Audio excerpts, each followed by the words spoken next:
help yourself, you be at home. I want to thank you all for coming out today.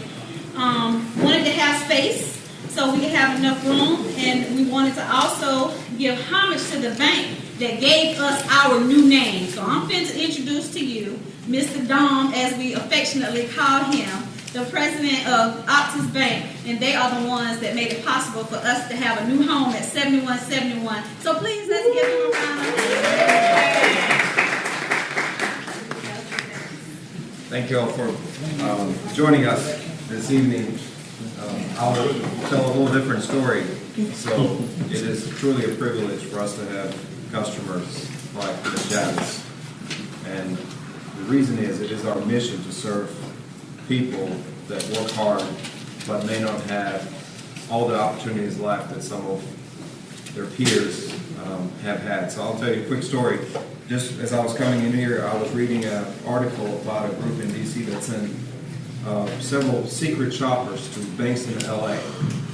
And they sent African American, Hispanic, and white business owners. Same packages, same name, same credit score, same everything, and give it to the bank.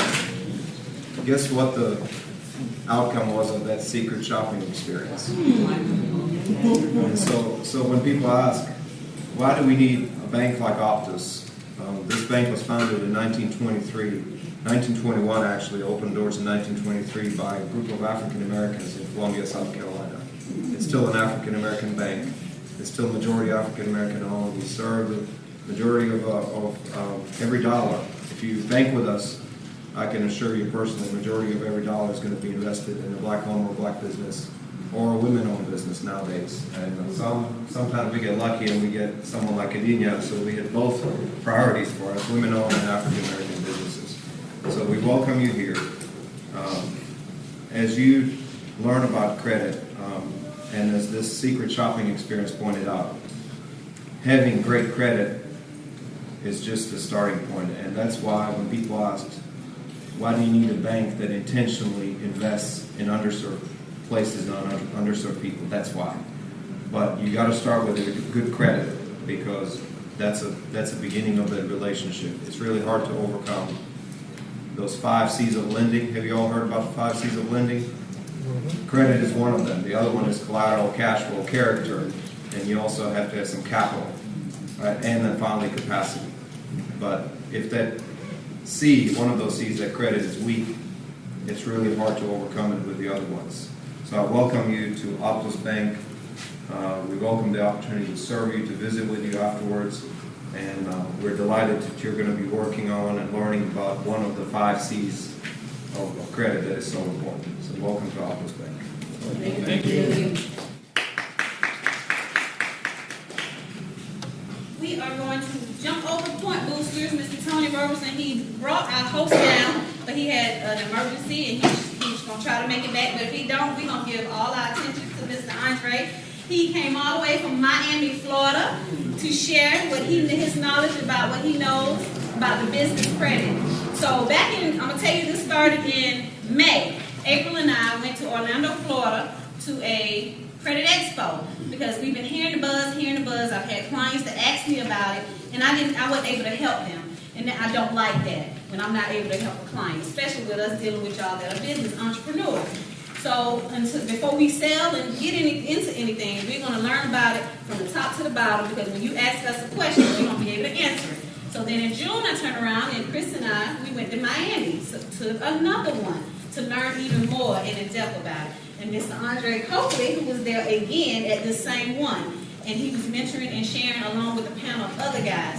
So I want you to Google him, credit360.biz, on his website, and also give him your undivided attention as he comes before us now. Thank you.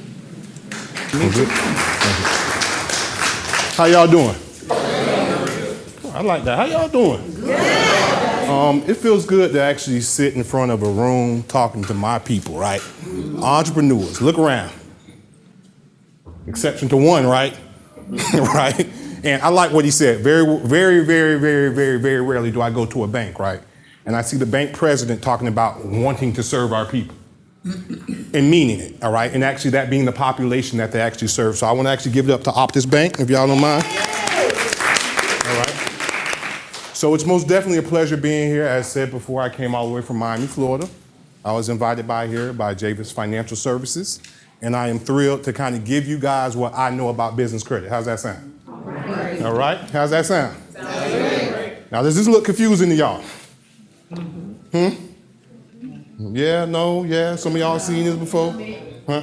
Does anybody know everything that they're seeing here? No. All right, so then I just want to make sure I got a job that I got to do, right?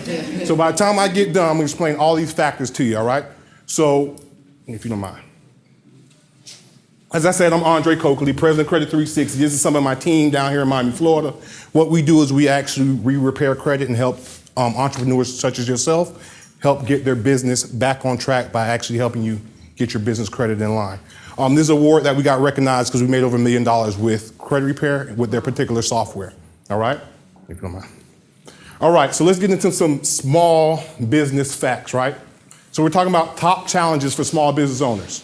22% say cash flow is a challenge. Would you agree with me? Yes. Is anybody who does not have a cash flow problem? Because if so, I might need to talk to you on the sideline, right? All right? All right?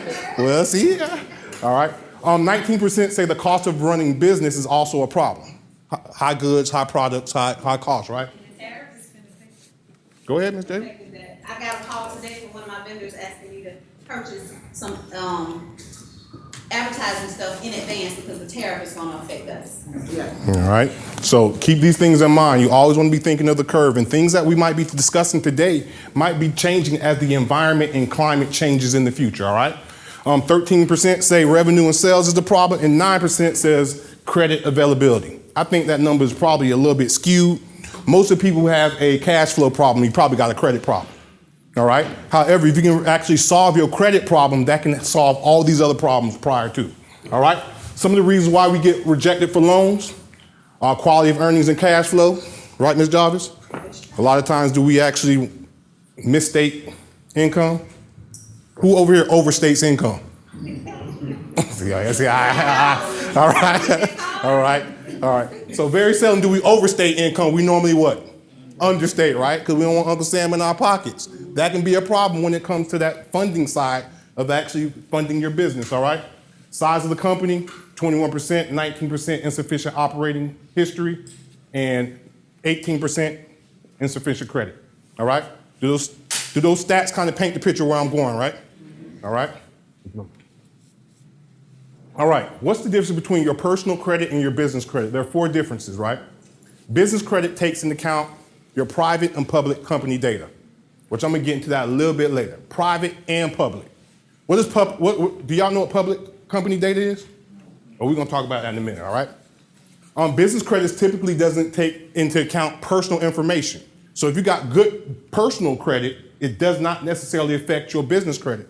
Now, most of us think when we actually start a business that we need to leverage it with our personal credit. I can't lie. When I started my mortgage company, I leveraged it with my personal credit. The problem with that is, can I tell y'all a story? Yeah. All right. So back in 2005, I opened up my mortgage company. Life was great, making a few $100,000 a year, didn't have an issue. Then what happened in 2008, 2009? The mortgage crash, right? So I was also an investor. So not only was I personally affected, my business was affected, right? I went from making over a few $100,000 a year to making $30,000 a year. Do you think my bills went belly up? Most definitely, all right? So my bills went belly up. During that time, I shut down my mortgage company. I opened up a nonprofit organization teaching financial literacy. And in 2012 roughly the end of 2012, I got a knock on my door. And I was being served by a process server who was actually suing me for 2 copy machines that I bought in 2003 when I couldn't even tell you where them damn copy machines were at. All right? So when I liquidated my business, the copy machines went along with the business. Now here it is, I got the noose around the neck for my business. When the business was sinking, what was the captain doing with the business? All right, only in the movies they tell you the captain goes down with the ship. With your real business, you better not go down with that crap. All right? You jump it, and you build another business. All right? Does that make sense? All right? So, with that being said, it taught me a lesson because I'm like, well, how in the world are these major companies going defunct? But I don't see anybody knocking on their door taking their assets and liabilities. Does that make sense? So there's a veil or a shield that's put in between personal credit and business credit, and that's what we're going to talk about today. The four main parts of business credit, scores, and there's 8 total business credit scores. Did you know that? Most people don't know they have 8 credit business scores. And we're going to break down each one of them, all right? Does that make sense? All right, why is your business credit score important? Because most lenders are trying to actually size you up to see what their risk levels are based on how you're handling your business. But a lot of times we think we have to personally guarantee anything that we're doing for our business, all right? Do we think we have to do that now? Am I going to try to show you a way to kind of deviate that? Most definitely, all right? So vendors, creditors, lenders, they're actually assessing your credit to see your credit worthiness. They want to know, are you actually a viable business? They're normally looking at credit, capital, and cash flow, all right? All right, so these are the 4 main entities that give us a business credit score. We have Equifax, we have Dun & Bradstreet, which is probably the most widely used one. We have Experian, and we have FICO. I would suggest y'all probably write those 4 names down, right? If you plan on building your business credit, because you actually have to establish a profile with all 4 of those actual companies, all right? The profile is not given to you, you have to establish the profile. With personal credit, when you have your social security number and you establish credit, that social security number, which is identifier, turns into your credit profile. You can be in business for 20 years and not even have a business credit profile, all right? Because it has to be established. And sometimes it's established in routes and ways that we don't necessarily want it to be established. What happens is if you, let's say, what's the main telephone company down here? Spectrum. So let's say you own a business, right? You open up you go to Spectrum and you open up a phone line. If Spectrum can't find a credit profile for you, they establish a credit profile you because there's somewhere where they have to house this data. Now, does Spectrum know everything about your business? Do you think Spectrum can actually set up a profile efficient enough for other lenders to want to give you money based off of what Spectrum said about you? No. That's like me trying to fill out a job resume for you, thinking you're going to get that job. I don't know enough information about you to specify you to make you look like a unicorn in the room to be able to get over that, to get that job. Does that make sense? All right. So when we're talking about business credit, they're actually looking at a few things, all right? They're looking at the amount of trade lines. I'm sorry. God broke my radiator when he made me, and my vehicle has a problem with cooling down, all right? So y'all might see me sweating. It's just a nervous feature that happens with me. Not that I'm nervous, but for some reason, that's how it goes, all right? So what can people see about your business, all right? People can see anything. To be honest with you, if you can pick any store on the street, I can look at their business credit score right now if I wanted to. That's how public it is. Y'all didn't know that, right? Y'all looking offended. What you mean? What you mean they can see my business credit score? What I'm trying to say is your business information is public, all right? The reason why it's done like that is because they want to know who you are before they even know who you are. Does that make sense? All right. So because that information is public, we have to be that much more careful. But by you being a business owner, depending on what business you're in, that can also be a benefit, because what if you serve people who might need some type of credit source to actually for your business? You can actually pinpoint people who have good credit scores, or you can pinpoint people who have negative credit scores. Does that make, did I go over y'all here with that? Does that make sense? All right. So what can they see? How many trade lines you have? Now, when we're talking about business credit, we don't necessarily label them trade lines. We call them payment experiences. How many experiences do you have? How many times have you made payments on a particular account? Credit scores, your high credit limits, past payment performance, how many employees you have, and revenue. Why? Because this information is established on your business credit profile. All right? So we want to be very careful with how we're running our business because it is in that public state. All right? With your personal credit, I have to have permissible purpose to run your personal credit score. I got to have your consent. I just can't run your personal credit, all right? And that's what we know. We deal with personal credit on an everyday basis, and we think that business credit falls in the same alignment when they're totally two different animals, all right?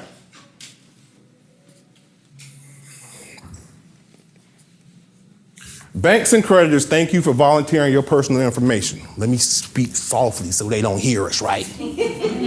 All right? Personally guaranteed, the definition, is by making a guarantee that you're putting yourself, your assets on the hook. By acting as a loan's cosigner, if your business dissolves, you will be responsible for repayment. Creditors will go after you in the event that your business fails to repay the loan. That's garnishment, levy, any of those things can possibly take place because of misplaced business loans that actually you personally guaranteed. So when we're actually working on your business credit and you actually get it actually put together, when they ask you for your social security number after you have it put together, you want to omit that on any application. All right? Because it will actually default. Do you think if Walmart closes down in your local neighborhood that they're walking on the president's door at Walmart and saying, bro, I need your car because you ain't pay our bills? They're not saying that, right? Because they put that veil. Big business understands that veil of putting yourself in between business credit. All right? You never want to have yourself in that position. So long story short, at the bottom says, don't use a personal guarantee unless you must. All right? Now keep in mind, there might be some aspects where you are forced to have to personally guarantee. Certain type of loans, they won't do it just based off of business credit. They will force you to guarantee because they want to have the noose around your neck. Because they know that that's what hurts. Anybody can actually start a whole new business, but at the end of the day, you can't start a whole new you, right? Well, some of y'all can. All right? All right? All right. So as I said before, these are the four main entities: Dun & Bradstreet, Experian, Equifax, and FICO is the new player in the game. FICO has not gotten into the business credit space, all right? When we're talking about a Dun & Bradstreet score, it actually goes from a score of 0 to 100. And we're going to break all this down. Experian has a score of 0 to 100. Equifax has a score of 0 to 100, but FICO has a score of 0 to 300. All right? Take your notes, but I'm also going to send you notes at the end if you give me your information on this, so you won't have to actually write it all down. But I better see y'all taking notes, and I ain't going to give it to you. All right? All right. So I will provide you this information when we get done, but I still want you to take your individual notes because there'll be certain highlights you will hear that will not be on that presentation. Okay. All right? Make sense? Yeah. All right. All right. So when we're talking about Dun & Bradstreet, Dun & Bradstreet has actually 3 credit scores for you. All right? We only hear we only hear the Paydex score. This is the most widely used score, the Paydex score. However, there's a commercial credit score, which we'll break down, a financial stress score, which we'll break down. Experian has 1 credit score. It's called an Intellis score. That goes from 0 to 100. Equifax has 3 credit scores for you: a payment index, a credit risk score, and a business failure score. FICO has a small business scoring service, which you might see it labeled as SBSS. All right, and that goes from that 0 to 300. So this is breaking down the FICO score. Now let me break down how business credit scoring works. With personal credit, there's 5 factors that make up your personal credit score: payment utilization, payment history, length of credit, new credit, types of credit. Those are the 5 different types. With business credit, it's actually revolved on how quickly you can pay an invoice. So let's say I actually get services from Spectrum. Spectrum says, Andre, your invoice has to be on the 15th of the month. If I pay that bill by the 15th, I should have what we call a 80 Paydex score, which means I'm paying the bill right on time. So business credit can be built at a faster rate for the simple fact it doesn't take into consideration all your past history. When somebody comes to me for credit repair, they come to me with banged up credit. I got to solve all your 30 years worth of problems in 3 days. And you know what I'm saying? Like, I'm trying to buy a house. I need 800 credit score. Ma'am, your credit score is 300. Ain't no way in the world you're going to have an 800. You see what I'm saying? So we have to keep that in mind. So your Paydex score goes on how quickly you can pay that invoice. So anytime you invoice something on business, you need to be paying that invoice as fast as possible. Now, 80 Paydex score is what's needed in order for you to be considered like A credit, all right? However, if you pay your invoice before you even get the invoice, that's how you get to 90 and to 100. Now, how many of y'all pay y'all bills before y'all get it? Now, we in the black, now, it's us now. I know we in the bank, right?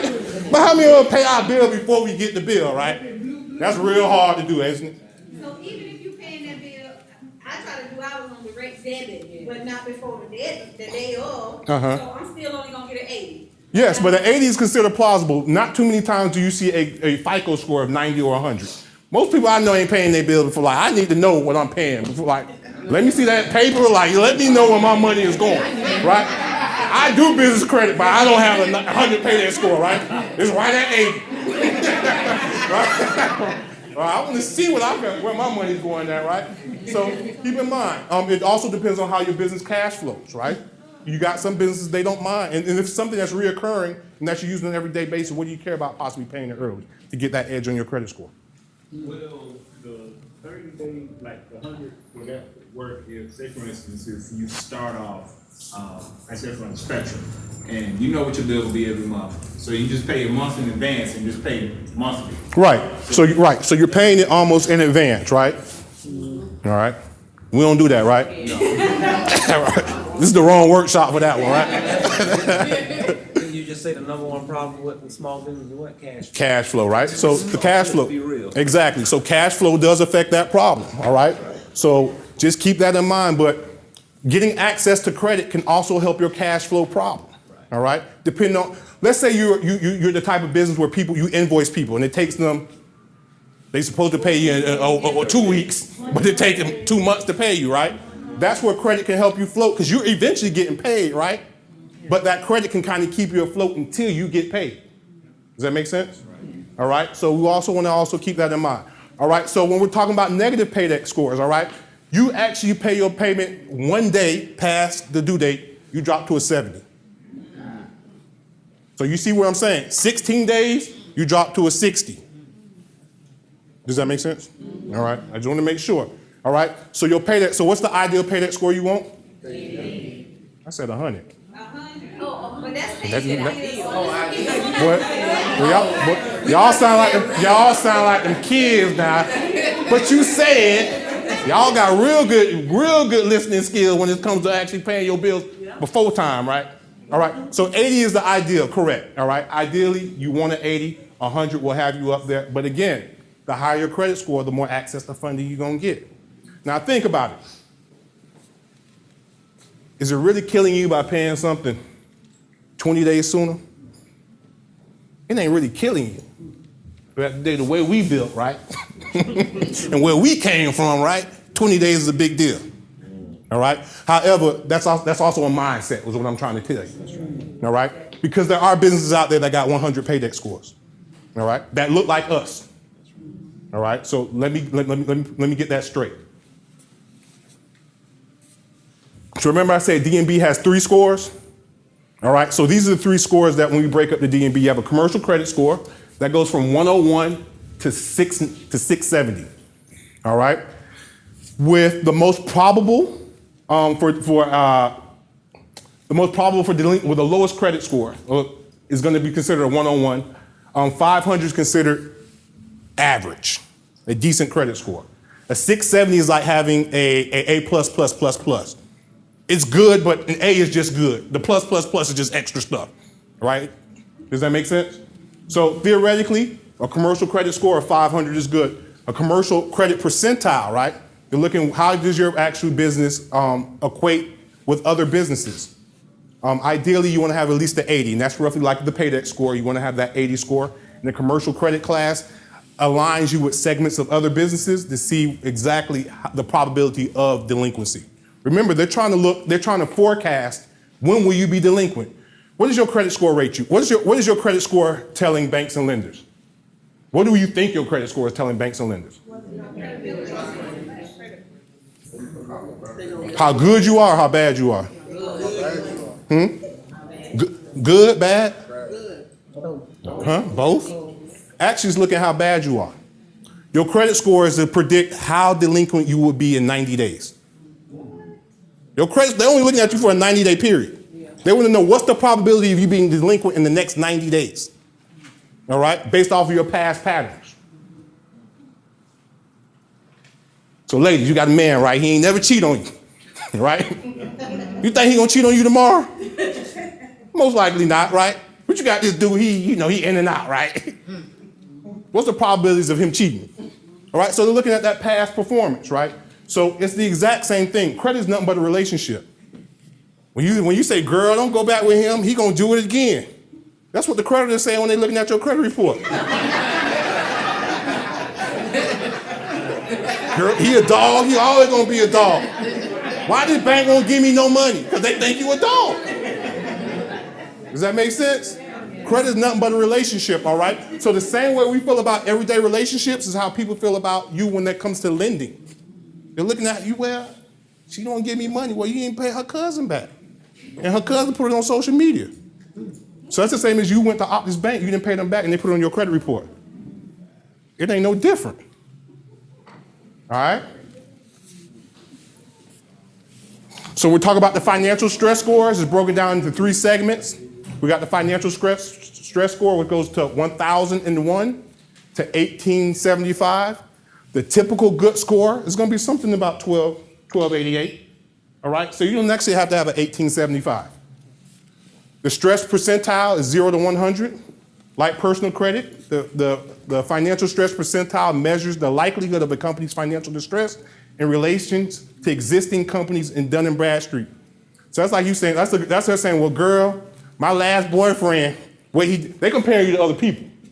You ain't on an island by yourself. They're trying to say, well, how other people treated you based off of how you might treat them. So it can be industry specific. You could be a landscaper, but if other landscapers are getting over on credit, that's going to affect you. All right? So it's just not you by yourself. You're on an island with other people who look like you. And if they're in the same segment as you, you're going to be treated just like them. Does that make sense? So I'm in the credit repair business. I'm in the high risk business. Very high risk. Nobody wants to let credit repair companies borrow money. Why? Because we know how to get from paying back. Does that make sense?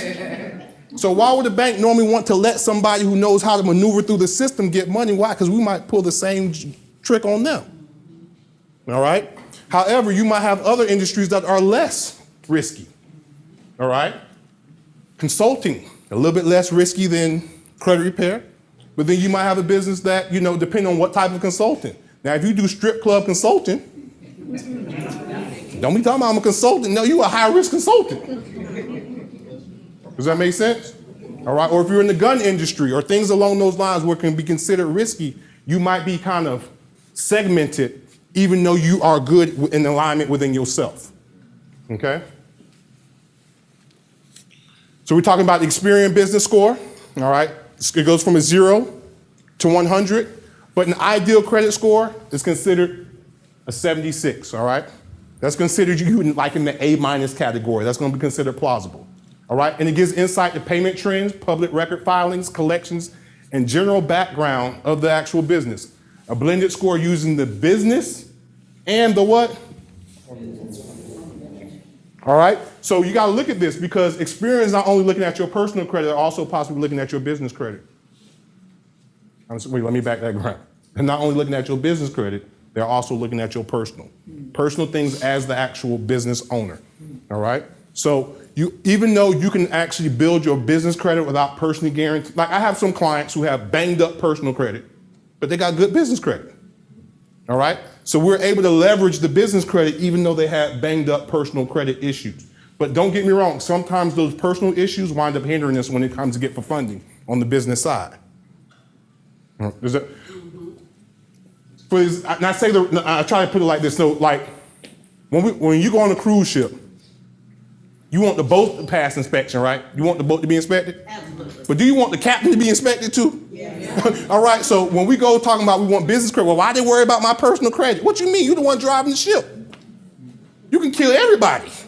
Even though this ship running tip-top shape, you are the controller of the ship. And we know if you don't possibly care about your personal life, you probably don't care about the people on the ship either. Does that make sense? All right, so that's the reason why they also want to grade you and rate you as a personal person, as a person, human being. But keep in mind, just because you have banged up personal credit doesn't mean you can't structure your business credit. All right? So don't get caught up in that hoopla. Does that make sense?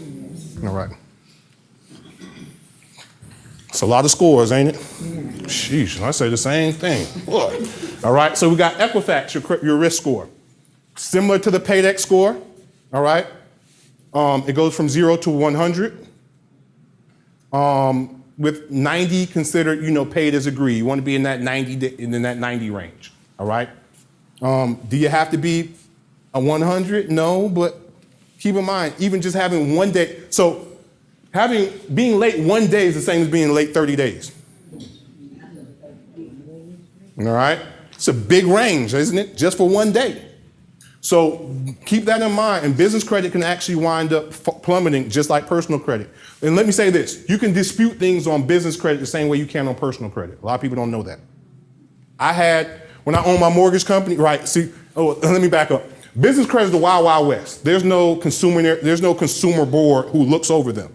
They put whatever they want on your business credit. If you don't know no better, you're just gonna keep being denied for credit. I had a collection on my business credit that was from the mortgage company that I closed 10 years ago, but they see the same name business owner and the same address, like, man, we're gonna put this on this new company. And I had to actually dispute it. But it affected me with getting the loan. I actually wound up finding out about that account being denied for credit. All right? Business credit can most definitely help you leverage your business, all right? For example, the other day, I was thinking about getting a company vehicle. Not that we needed it, but again, having credit has you doing things and that you right, that you probably shouldn't be doing, but yet, you just want to test the water, right? But keep in mind, the other aspect to that is I help individuals get vehicles with their business. So I kind of got to be the test tube dummy, right? I can't run you to something I ain't never do it myself. So don't keep in mind, I am kind of damaging our scores by doing it, but however, I got to know how the game goes. So we go in, they say, well, what type of vehicle you want? I'm like, man, we just want like a little $25,000 Prius, something low on gas, this and that. They're like, well, in order to do it, I need to get your financials, I need your bank statements, and I need to see your business credit score and your personal credit score. I'm like, well, I'm not going to give you my personal credit score, but I want to have everything done in the business name. They're like, okay, no problem. Give me all your financials. Gave the financials. 5 days later, they gave me a call. It's like, congratulations, you've been approved. I'm like, okay, cool. What's the rates? What's the terms? You've been approved for $250,000. So they gave me $250,000 even though I applied for $25,000, right? So they're like, you can get 10 cars, Mr. Coakley. Now I'm thinking like, damn, I wonder if the Honda dealer got a Bentley on their lot, right? Things I know I can't afford, but that's how credit would treat you, right? And I'm the credit coach. So now you start thinking, right? But that's how credit is. So they will entice you to give you more than you actually need, and that's where we need to be careful. All right, just because they give it to you. See, we come from a world when somebody gives it to you, you take it, right? Because why? Tomorrow they might not give it to you, right? But credit's a little bit different, yeah. How much was the interest rate on that 250? Yeah, it was a high interest rate. So on that vehicle loan, the business loan, it was somewhere roughly about 15%. Now, if I had to get that vehicle in my personal name, I would probably be paying somewhere probably about 3%. All right, with the credit that I have in my personal name. But keep in mind, it's a risk, right? It's a risk to that bank and that lender because why? I can get missing with their cars. Does that make sense? All right, so there is that risk layering put in place. And keep in mind, a lot of times, yes, you might want to, if you're in the position, there's nothing wrong with getting a company vehicle, but that's going to be the downside. Most likely you're going to be paying on that interest rate. And most likely with a company vehicle, they want you to put some skin in the game. They want you to put money down. So let's say like on a company vehicle, on with the average you're going to buy one vehicle, they might have you put down 10, 20% because they want to make sure that the business is going to actually, you know how it goes. I was a bachelor, right? I take a girl on a date. We go to McDonald's. I spend $5 on the date. She tripping the next day. I'm like, deuces. Second date. I take this girl in a 5-star restaurant. She tripping the next day. I'm like, baby, why you tripping? Hold up. Why you know, what I'm trying to say is I put value into something, right? You hang around when you put value into stuff. Does that make sense? So even from a relationship standpoint, we know that. Women, that's why y'all got that 90-day rule, right? Yeah, don't. Nah, I ain't gonna go there. Don't worry about it, right? But y'all see what I'm saying, right? We know we can't give it too early because why? The person could go and run and get missing on us. Make sense? No skin in the game. All right? So this is your FICO, your SBSS credit score, right? So what FICO does, which is a little bit unique, they take your Experian credit score, they take your Dun & Bradstreet credit score, They take your Experian personal credit score, they take your TransUnion personal credit score, and they give you a FICO credit score. So now this is becoming more hybrid.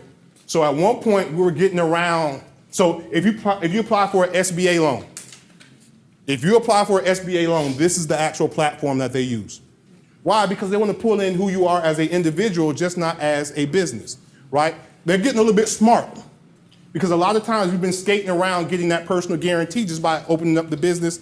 You understand? So they're like, nah, let us see how you are personally and let's see how you are. Because keep in mind, I can have an 800 personal credit score, but I can be kind of slacking on the business side, but still make up a decent FICO score for the business. Does that make sense? Does anybody have any questions regarding scoring? Okay, I like that. All right, so now I'm going to give you the steps of everything you can do yourself to start making your business credible if you want to start building your business credit profile. All right, I'm giving you the steps. All right, so the first thing you need to have a business name, right? No, don't laugh. I talk to plenty of people talking about they in business, they ain't have a name. All right, so the first thing you have to have a business name. Now, when you're actually building your business name, you actually have to be kind of generic in the name when you're thinking about business credit and business funding. Now, all I'm talking about is credit now. Now, there might be certain specifics in your business that you might need to, carve yourself out from the rest of the crowd and be unique in the name. I understand that, but everything I'm telling you is from a business credit standpoint. Because let's say the name of my business is Strip Club 360, right? Huh? At the end of the day, that's the name of the business considered high risk, right? But I do credit repair. Just the name of my company is Strip Club 360. So you got to be kind of careful with what you say you do in that name because it does affect how they categorize your business. Make sense? All right? And there are industries that fall into the restricted list. Like the legal name of my business is Credit 360 Inc. But if you go on social media, you will see my business everywhere, Credit 360 Credit Repair. I had to drop the credit repair. Why? So I told y'all it was high risk, right? So before I even formed the name, I was doing this research, making sure, I'm going to a high risk business. I don't want to get caught up in that. So I just have the actual legal name, Credit 360 Inc., but the social media and public name will always be Credit 360 Credit Repair. You can do a DBA, correct, all right? But be careful with DBAs, because DBA is still going to be sending when I paperwork. So you're going to say, Credit 360 doing business as Strip Club 360. You see what I'm saying? So we got to be careful with that. With that. General consulting type names work. Just keep it bland. Like Credit 360 can be anything, even though it has the word credit in it. Make sense? All right. Your business address is very important. Any home-based businesses? All right. So home-based business, you're going to be, not that it would actually negate you and put you out the game, but you consider it like a strike. All right. Because they feel a home-based business is going to be mom and pop-ish, right? So remember, from a credit standpoint, you're trying to look as if you are the elite, the best. You want to look trustworthy and less risky. Make sense? All right, so if you're running out of a business out of your home, you might want to think of what we call a virtual office. Have y'all heard of that? Yeah. All right, so a virtual office, you can pay $20 a month. It's just going to be a physical address for your business, and that's the address you give out to the public. All right, that way you don't have to give your home address. And keep in mind, when lenders are actually seeing if they're going to actually give you funds, they do a search on the address to see if it's what it's tied to. All right, so if I say on Credit 360, but it's labeled at the Strip Club 360, when they do their search, they're going to say, no, this is still a high-risk business. Does that make sense? All right. So if anything, you want to try to get a virtual office using a physical address. I know they're packed mail offices that have like a P.O. box. That's not going to work. They're already caught on that. And also keep in mind, there are some virtual offices that are already flagged by lenders. They flagged already? Yeah. For what? Because they know that it's just a house for people to say that especially like if you're in a small town, right, and everybody who's doing business credit is using XYZ virtual office that's already been flagged, and they know, hey, these are people who are using this virtual office for a front. All right? So, How do you know if it's been flagged? Because like here in Columbia, they have virtual offices that are actually offices in office buildings. Mm-hmm. And then they have some that are sort of like warehouses where they receive them and do yeah, virtual calling. I wish I could tell you there is unfortunately, sometimes we find these things after the fact. Like there's been clients who they've gotten virtual offices in other states. I didn't know it was flagged. You understand? And all of a sudden here it is, we're trying to actually get, and it's coming up flagged based off of location. All right, so does it happen? Yes, but does it happen that often for you to be that concerned about it? Now, probably if it's the cheapest virtual office in the city, it's probably going to be flagged. And I'm not trying to tell you to get the most expensive one either. We're just trying to get over the hump of them thinking that you're mom and popish. So I actually store bounce houses, right? Could I use that address as my? Of course, it's just remember this address is just a locator to actually ping the business. Where is this business actually located? What are we going to send the sheriff's office when they don't pay us? Long story short. All right. They ain't gonna be chasing you on social media, talking about, well, let me look at her Facebook page. Where's she at? All right. So, next one, business phone number, right? Do not use a personal home phone number or a cell number for your business. Now, who uses a cell phone? There ain't nobody gonna raise their hand now. See, I should have asked that question. Okay, huh? Who uses a cell phone number? It's okay. I used a cell phone number when I first started my business, right? All right. So, what you can do is you can set up what we call a vanity number. All right.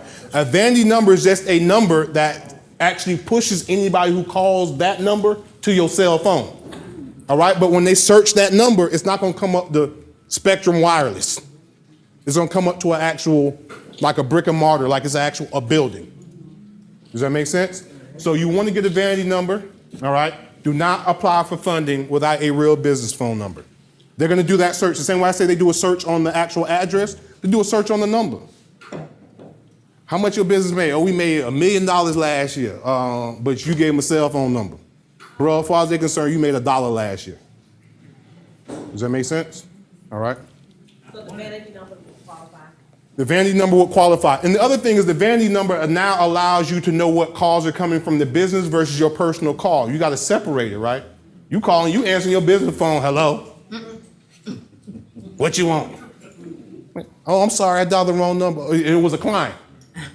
You see what I'm saying? So you want to actually have that separator, all right? You want to know that it's business. And if you run the business, yes, your cell phone is cool, but if you're using it for personal and business, you're answering your phone very generic. Hello? Is that what Google Voice come into play if you use your cell number? Yes, you can use Google Voice, but however, Google Voice is still a virtual number, right? And everybody knows, well, I'm not going to say everybody, businesses still know you're using a Google Voice number. All right, so that's why that vanity number is going to be the best route to do it. And if just to let you know, like I do vanity numbers for like my businesses, certain things that we do. It might cost you, if you want where you can get one from, the number bar. It's called thenumberbarn.com. All right, you can get a vanity number for like $12, and it's $6 a month. GoDaddy has them for $9.99. GoDaddy has them also.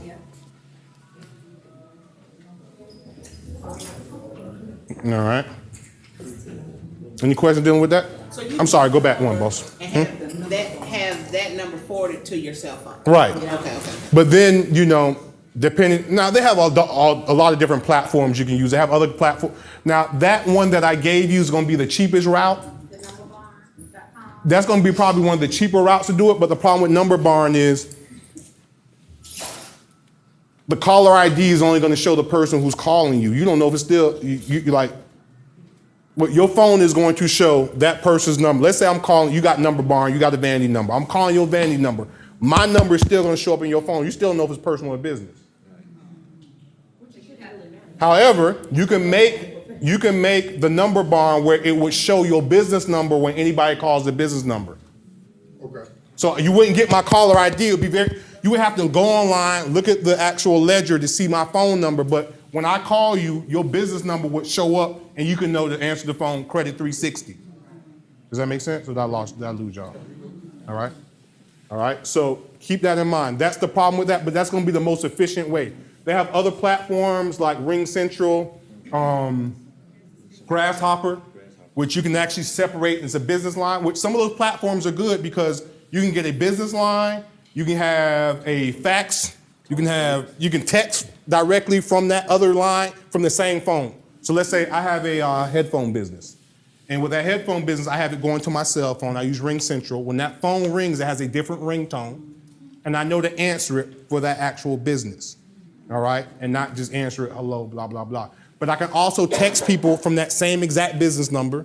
They can also fax that same exact business number so it can recognize whether it's a regular phone number or it's a fax. So it handles all those business services that I'm telling y'all right now in one bundle, but you're gonna pay a little bit more money.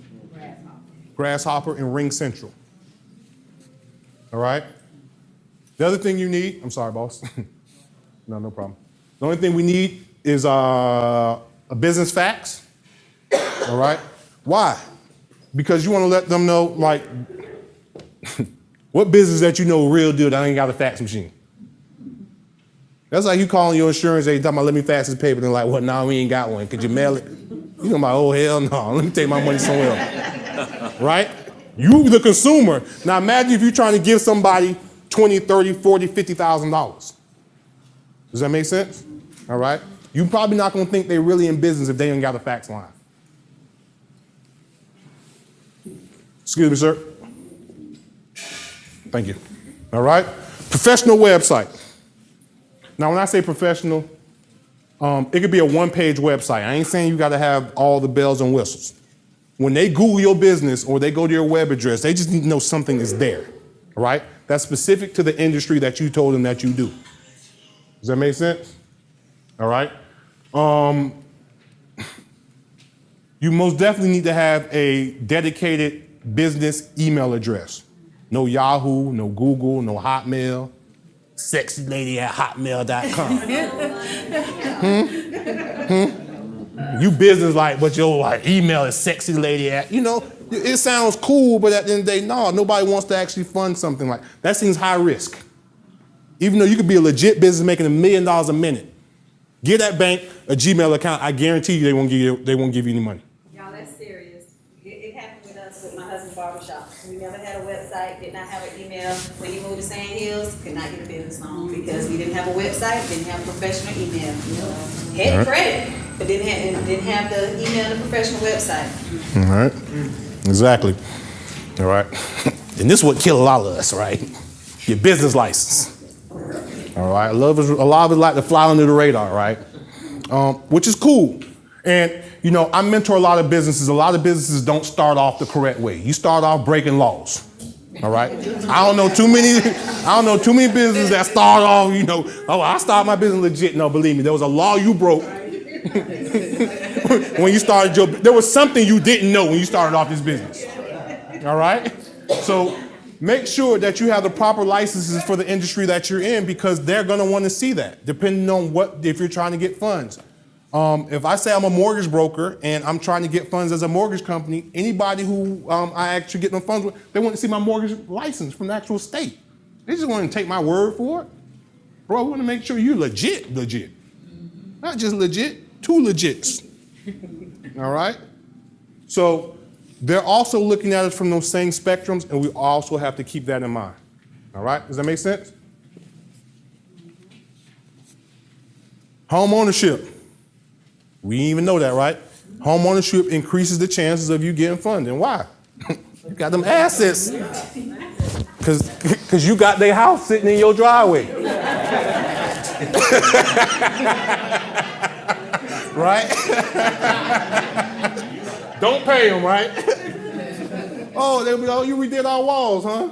You know, so be careful with that, right? So it just shows a level of maturity, right? Now, I'm not saying you have to have a property, all right? I deal with hundreds of business clients that do not own property. We're still able to get them funding. However, it can be a caveat to push you to your destination a little bit easier. And I'm saying it is because if you do own a home, you might want to use that for leverage if you're talking to somebody and you own the gate. All right? Now, you going to put your home up? Some of y'all will, but don't even worry about it. All right? Don't put your home up, right? You just want to let them know you have a home. All right? All right? Be very careful with what we call blanket mortgages and blanket financing, where you're getting a loan for your business, but you're blanketing all these other things that are not attached to the business. Collateralized? Yes. All right? At the end of the day, what's going to happen is one bad apple can actually crush your whole empire. All right? And this is business, it's risk. All right? You might have a good year, but the next year might not be so good. But the year after that might be great. All right? So it's all about longevity, making sure that you hang in the game. Your assets and collateral. Lenders love assets. Why? Because at the end of the day, they know that you have something. All right? SBA loans make the lender take all assets of your business as collateral. All right? SBA makes you put all your business assets as collateral. So if you're in the machinery business, you got this $2,000 printing machine, $200,000 printing machine, and you're getting $2 million from them, bro, we need to have that as collateral. Just in case you don't pay us, we're going to take it to the pawn shop. It's going to go down on your $2 million. All right? 401k stocks, real estate, inventory, equipment, purchase orders, receivables. Do y'all know y'all can get money on receivables? Are y'all familiar with receivables? All right, receivables is if, let's say you have a constant book of business. You know, you get, $20,000, $50,000 a month based off of your book. You're a landscaper, and your books show that you make $50,000. Do you know that will possibly give you an advance of $50,000 because they show that you make $50,000? But the interest rate on that is probably going to be sky high. All right, and we got to be careful because some of these loans are actually, they accrue daily, by the day, not by the month. All right, so it seems like it's not necessarily a big amount, but we've seen some loans where the interest rate wound up being like a business loan. They can easily charge, like there's no discretionary with business loan. They can charge you 1,000% interest rate. All right, if you're the fool to take it, that's on you, right? But at the end of the day, there's no consumerary board. There's no, so at the end of the day, they do what they want. Make sense? Excuse me, sir. Time in business, right? So you got a freshman who got a 4.0, you got a senior who got a 4.0. Who's stronger? A freshman has a 4.0, senior has a 4.0. They both got a 4.0 though.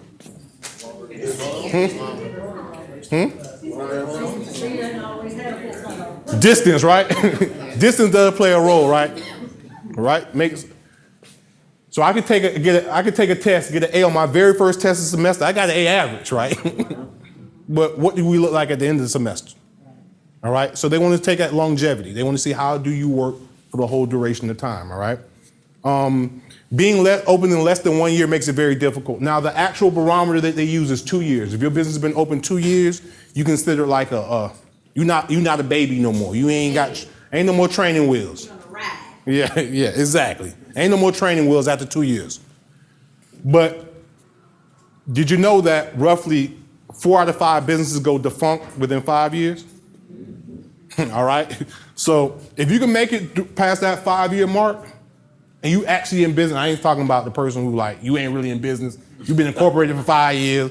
You ain't make no money, ain't got no revenue. A business, a real business model.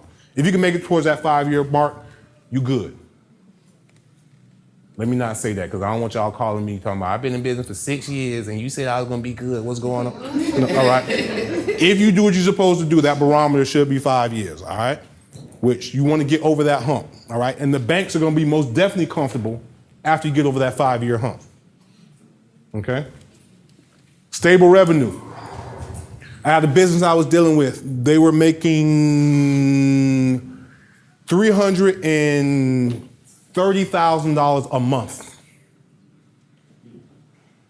In 2017. In 2018, they were making $315,000 a month, and they got denied for a $250,000 loan because their income decreased, even though they were still making a hell of a lot of money. And this wasn't like it was a broke business. They had assets. They had, they had capital. But at the end of the day, just because the income was declining was the reason why the lender wanted to pull from the deal. Why? Because they're looking at, okay, you were 330 last year, 315 this year. Next year, you might be at 300. All right? So why are we going to give you your money? Because remember, when they're giving you money, they are marrying you. They're not dating you. It's a marriage. When you get a mortgage, it's a marriage. Right? That's why they're talking about why they asking us all that questions, because The same way your man gonna ask you all those questions, or your husband gonna ask, your future husband gonna ask you all them questions.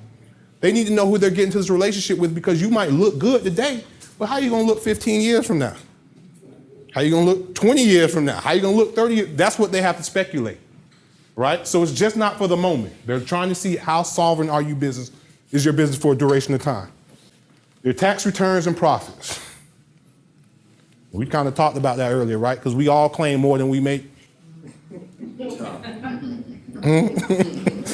Boy, I see a lot of eye rolling. Boy, don't play with me. I ain't claiming. Uncle Sam ain't getting no more of my money, right? So keep in mind, this plays a very big role. I'm dealing with another business. This is a $2.5 million business. And this guy can't even get a $100,000 loan. Simple fact, he's been Mickey Mouse in tax returns for the last 2 years. So now to the point where he needs to actually fund his business. So now that he needs to fund his business, you got to really pay what Uncle Sam what you really pay. But he's like, if I pay Uncle Sam what I really pay, I can't be in business. That's right. All right. So don't get me wrong. I see the seesaw. However, we got to decide what side of the seesaw we're going to be on. All right. But these things only play a factor when you're trying to get funds. So if you're in the business and you don't really necessarily need funds and you okay, like, yeah, you can possibly not. I ain't gonna say that because it's being recorded. But all right, y'all be talking about in court. Exhibit A. He said I ain't have to pay. All right, all right. So keep in mind, your tax returns and profits play a very big role. All right. That's what I call the 10 types of small business funding. This is the cheat sheet. All right. So this lets you know what type of funding you need, roughly what they give you, and how long it takes. Is that good information? Yeah. All right. So you got business credit cards, right? They normally give anywhere between $5,000 to $50,000. They do give $50,000. Do y'all know about Sam's Club, BJ's? Do y'all have that here? We have Sam's Club? All right. So my credit repair business has a $42,000 credit card with BJ's. Sam. It has a Visa logo. I can use it wherever I want, but the backer is BJ's and Sam's. All right? If you're in the food truck industry, or if you're in the food industry with a BJ's, do y'all shop at BJ's and wholesale and stuff like that? U.S. Foods. U.S. Foods? All right. So if you're using these type of sources, you want to type, if for your business, you want to type and see what type of credit they give. Do they give business lines of credit?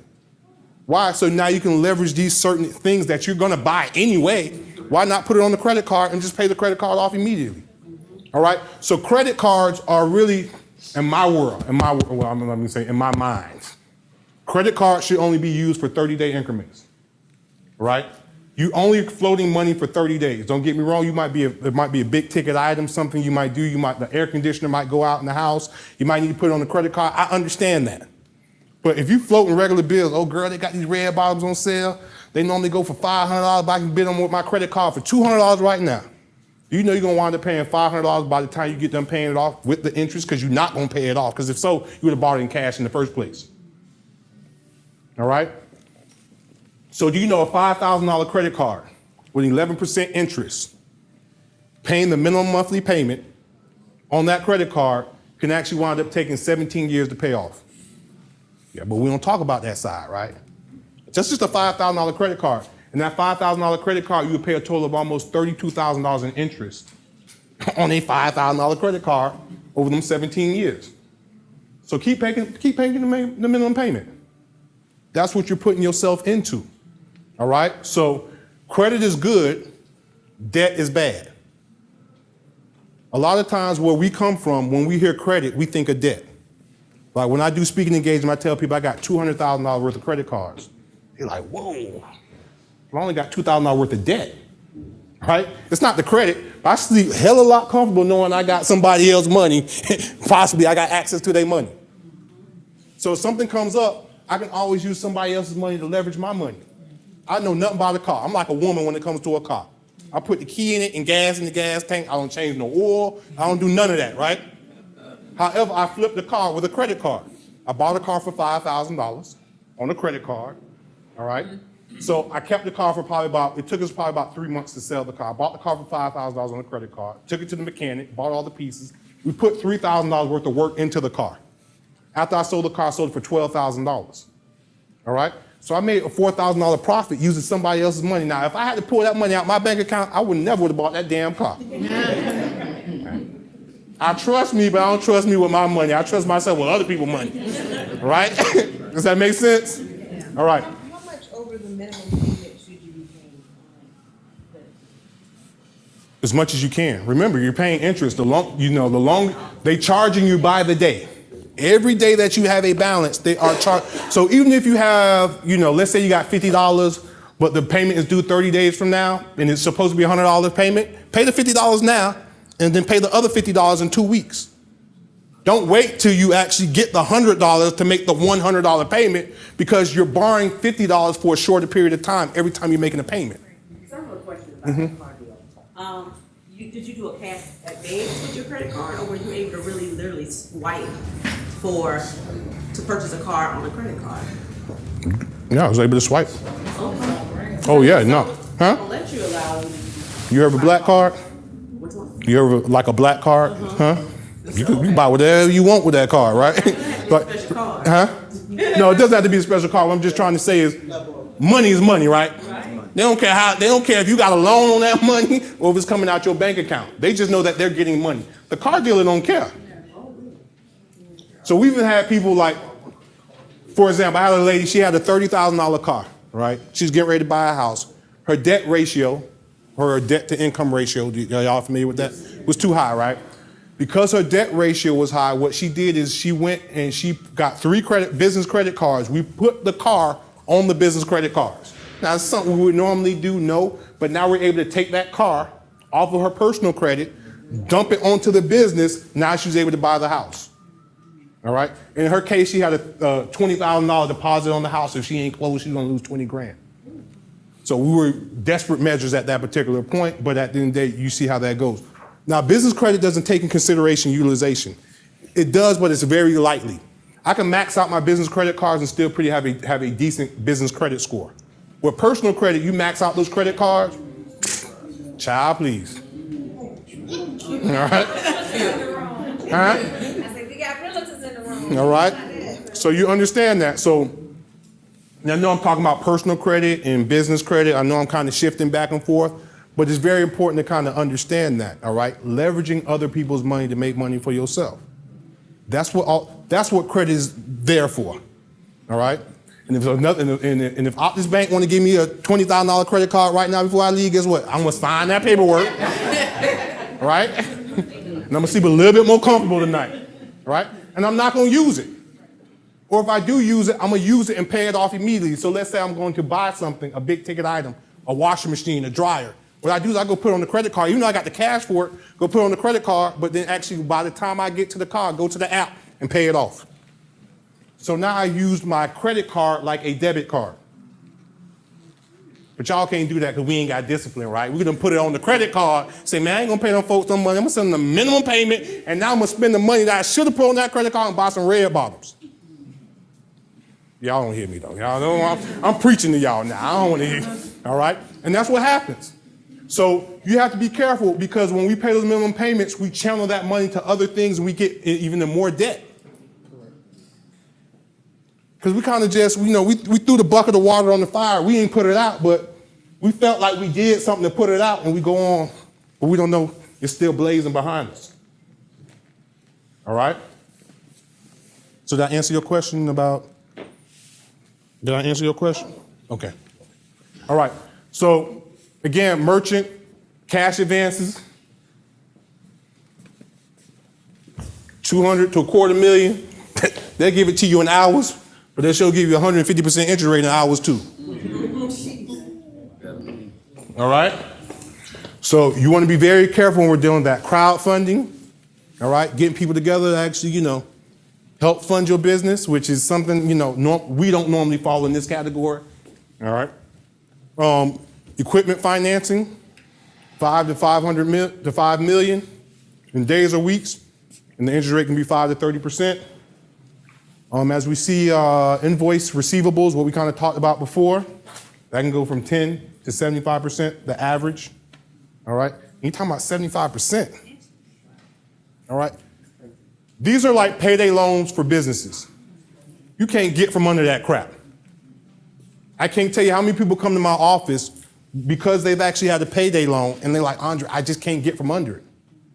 You can't. And some of these loans, they require to be paid weekly, not monthly. Weekly. All right? So it's that rat race. You don't want to get caught up in that. Lines of credit, 1,000 to 500,000, 10 to 100% interest rate. All right? And we have literally seen business credit contracts and people have taken funding for interest rates close to 1,000%. There was no way you were going to get from under it. They hand you a gun and say, you know what, kill yourself. All right? Kill your business right now. All right? So be very, very careful with that. All right? Have somebody who's a little bit more financially astute review those numbers. All right? Again, you got microloans. This is just the other part of the sheet, SBA loans.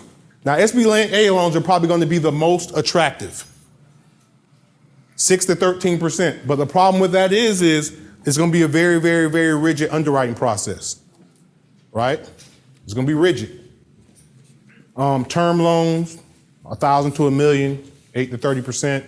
Vendor terms, 50 to 500 to 50,000. Now,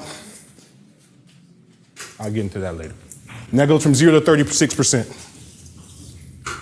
All right? So these are the basic requirements or what you need when you're trying to get these different types of loans. So business credit, you need at least should have a 660 to a 700 personal score, right? And they're looking from 0 to 12 months in business. Now these are probably going to be, I've had businesses that were open for 5 months, 6 months and get $20,000, $30,000 limit credit cards. All right? Business credit cards. All right? So you can actually acquire this at a faster rate. But in order to get this, you need to have vendor lines put into place, which I could possibly need to explain that. So there's 3 tiers or 4 tiers when we're talking about building your business credit. The first tier is going to be vendor lines of credit. Vendor lines of credit are going to be, have you heard of Uline, Granger, Vistaprint? All right? These are all what we call net 30 accounts. Remember I said these accounts need to be paid in 30 days? So a net 30 is not a credit limit or credit line. They're saying, yes, we'll give you the merchandise, but we want to be paid in 30 days. So it's not really a line of credit. A line of credit revolves forever. I can pay minimum monthly payments. They want to be paid in full within 30 days. All right? So that's going to be your first ledger. You want to get a first level. You at least want to get 5 vendor lines of credit. Amazon business, one of those? Yes, but Amazon falls in like tier 3. So if you already got an Amazon account, you've probably done enough with tier 1 and tier 2. But there's no such thing as getting too much. Keep in mind, like we're from the streets, right? We think that, I ain't gonna say we, but, all right? I ain't from the streets, all right? All right, yeah. Our thought process is credit means when somebody gives you something, you have to use it. In the real business world, what this bank means, they gave it to you, but you didn't use it. All my clients who have 800 credit scores, that people have money available to them, they don't use the credit. We think the direct opposite. Oh, but don't you get credit by using credit? No, you actually show that you're in debt by using credit. Credit is actually showing you didn't use the money. Does that make sense to y'all? Some of y'all looking crazy, right? All right. So you have a son and a daughter.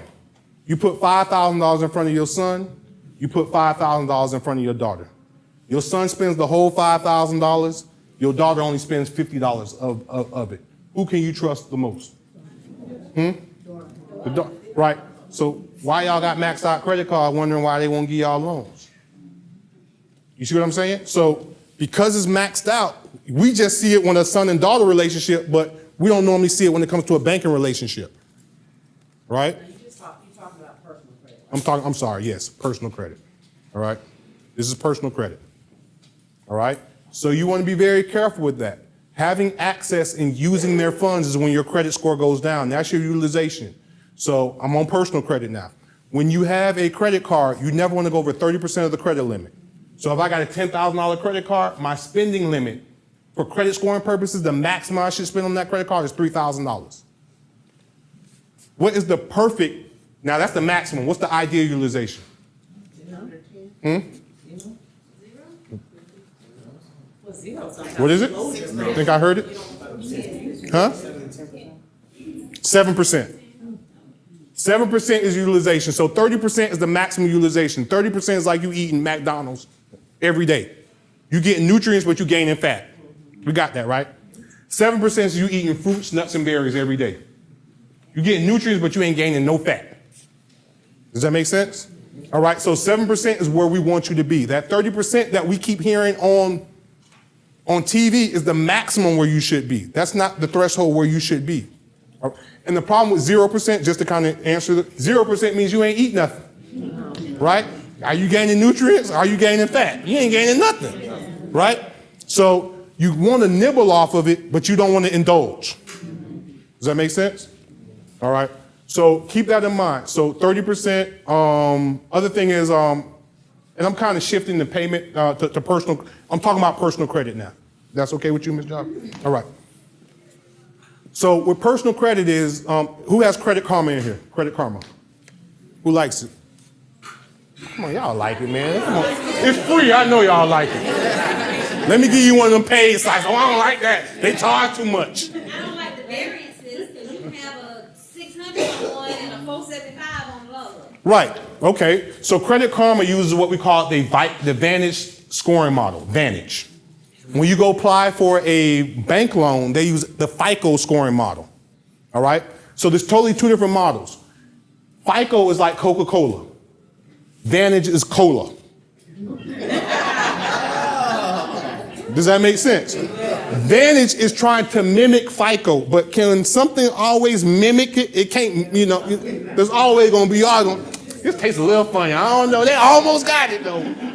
But it just, you see what I'm saying? Right? So that's that Vantage score. The Vantage is trying to mimic the FICO score. When they're giving you those free credit scores, they're giving you a Vantage score. The caveat to that is now a lot of banks and lenders are now going to Vantage scores because it's cheaper, right? Like, damn, why we gotta buy Coca-Cola when we can buy a whole case of cola, right? So you understand? So now it's transitioning, and very big in the mortgage world over the last 2 weeks is the Fannie Mae has started saying that they're looking at alternatives to adapting the Vantage credit score. All right. So again, it makes it that much more confusing. A lot of people want to question me. They say, well, Andre, why do I go here, I got this credit score. Why do I go there? Why do I have this credit score? And I go here, I got a different credit score. So you can go to 10 different car dealers and have 10 different credit scores. Y'all think that's right or wrong? Well, let's say we went to 10 different car dealerships. They all pull Equifax scores and all 10 got different Equifax scores. Is that possible? I'm asking y'all. Y'all asking me. Huh? Okay.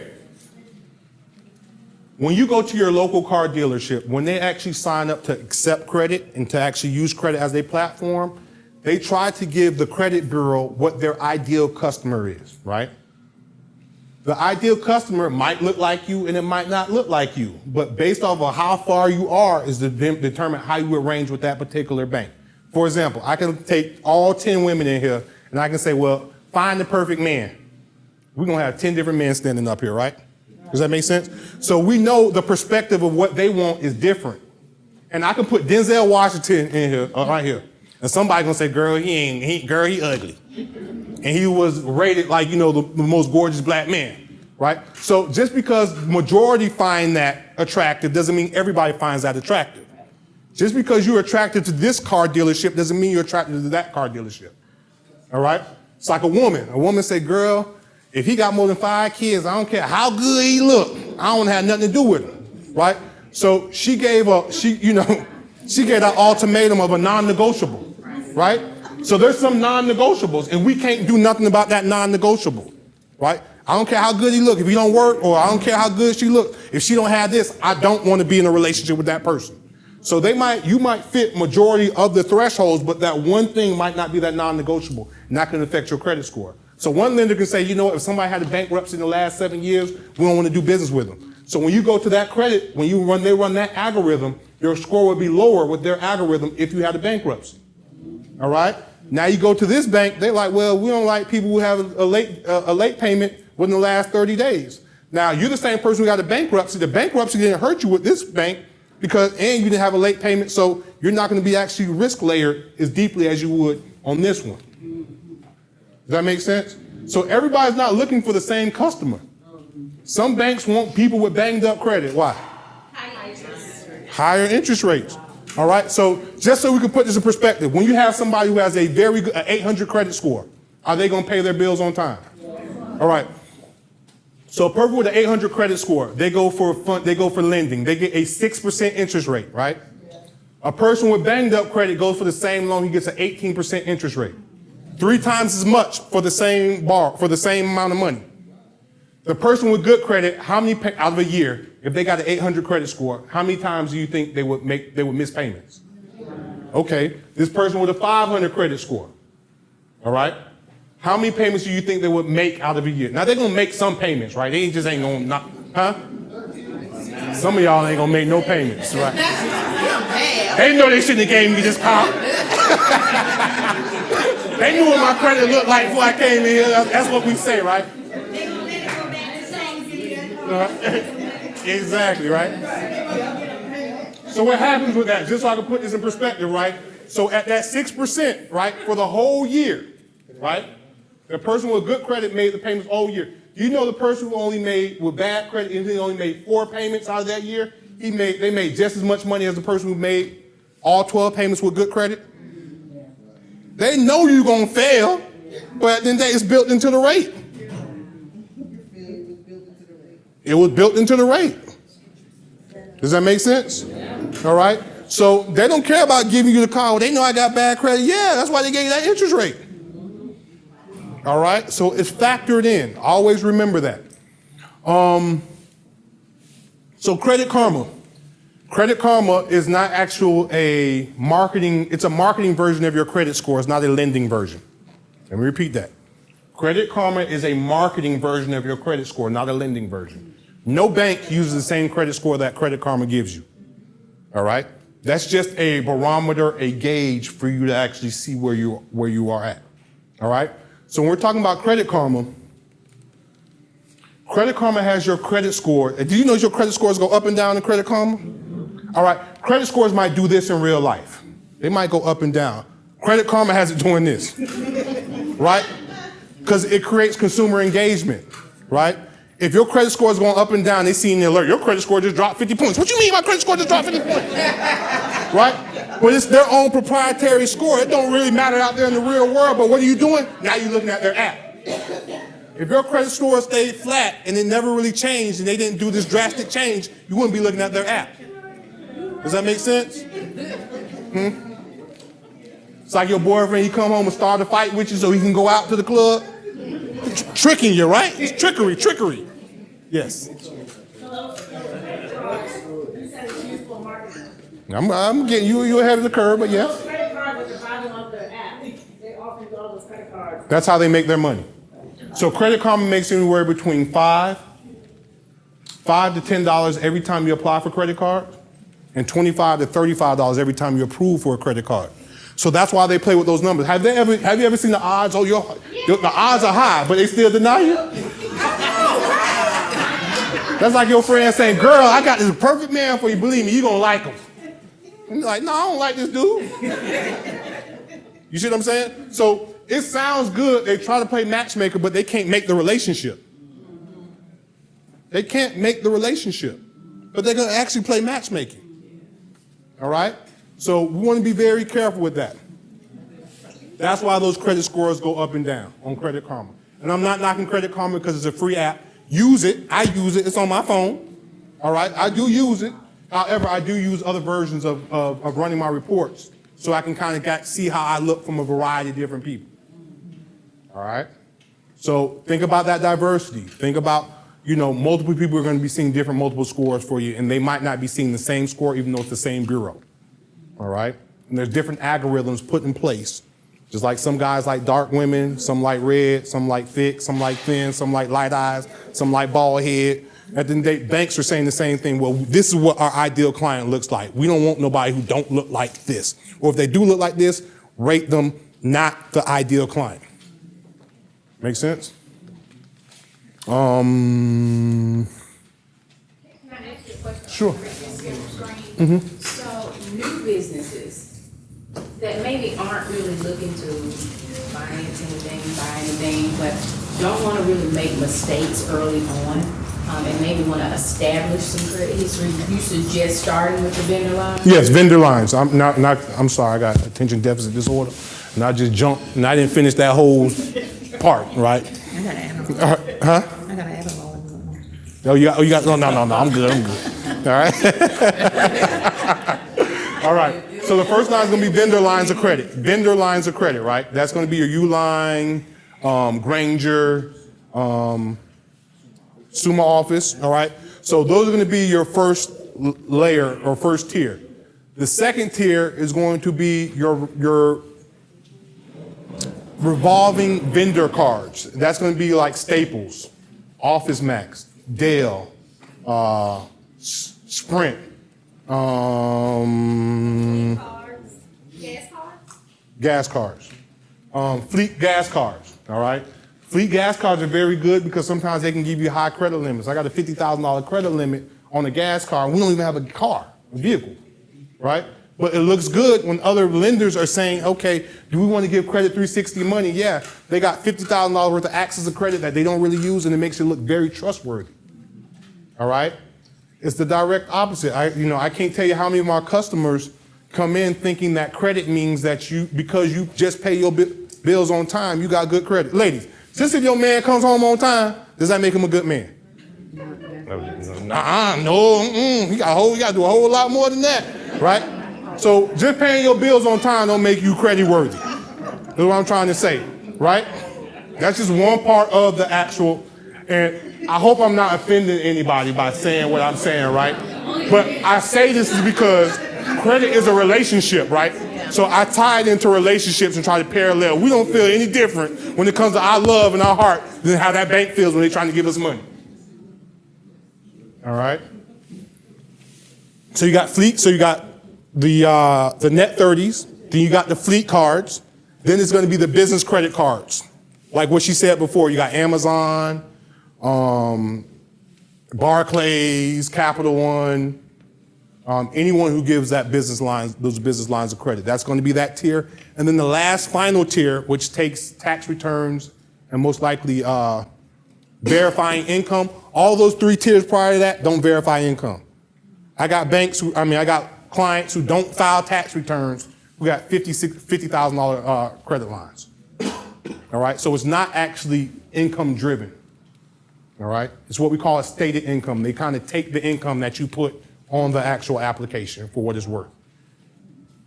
Make sense? And then, so that's that funding tier. The funding tier, that's where you can get $250,000 loans, $1 million loans.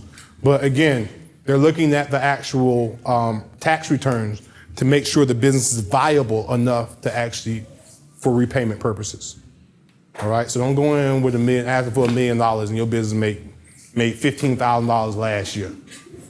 Like, it's not enough to actually show that you can sustain the loan, even though you might have a hell of an idea. But remember, people aren't here to really fund your ideas. They're here to fund sustainability. All right?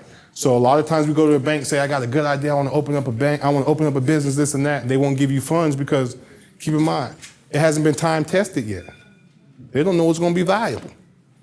All right? So put yourself in that position to make your business and yourself as valuable as possible so you can put yourself in position to be able to get access to these funds. I tell you, I say all the time, I believe in credit, I don't believe in debt. But I sleep a lot more comfortable, and I keep saying that, knowing that, if something goes down, even though I got the money in my bank account, I'm gonna use y'all money. That's right. Hold on, let me get the withdrawal form.